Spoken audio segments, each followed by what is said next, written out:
இயேசு அதிகமாய் நம்மை நேசிக்கிறார். ஹalleluya, hallelujah.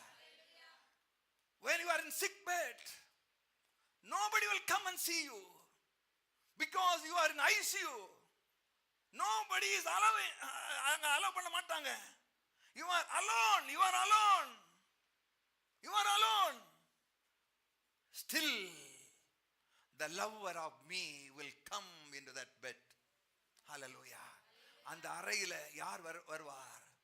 என் நேசிக்கிற அன்பு மாறாத அந்த இயேசு என் பக்கமாய் உட்கார்ந்து என்னப்பா உனக்கு வேண்டும் என்று சொல்லி தடவி கொடுப்பார். ஹalleluya, hallelujah. வேதனையின் உச்சக்கட்டத்தில் நம்மோடு கூட இருப்பது அவர் ஒருவரே, அவர் ஒருவரே.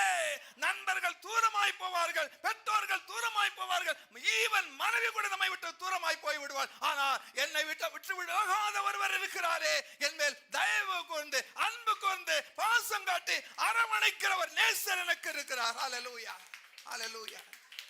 அப்படி அன்பு ஒரு நாளும் மாறி போகாது, ஒரு நாளும் மாறி போகாது, ஒரு நாளும் மாறி போகாது. ஹalleluya. அவரை விட்டு விடாதீர்கள், அவளை விட்டு விடாதீர்கள். இறுக பிடித்துக் கொள்ளுங்கள், இறுக பிடித்துக் கொள்ளுங்கள், இறுக பிடித்துக் கொள்ளுங்கள். ஹalleluya. கடைசி மூச்சு வரைக்கும், கடைசி மூச்சு வரைக்கும். ஈவன் பக்கத்துல உட்கார முடியாது. பாருங்க, அந்த கோவிட் டைம்ல எல்லாம் பாத்தீங்கன்னா சாவ கூட போய் பார்க்க முடியல, மனைவியுடைய சாவு கூட கணவன் போய் பார்க்க முடியல, உயிர் போகும்போது கூட பார்க்க முடியல. பட் கர்த்தர் நம்மை அறிந்திருக்கிறார். அப்படி அன்பு மாறாதது, அப்படி அன்பு மாறாதது, அப்படி அன்பு மாறாதது. Don't believe anybody, don't depend on anybody. They will leave you one day. உங்க தன்னந்தனியா தெருவில் விட்டுட்டு போவாங்க.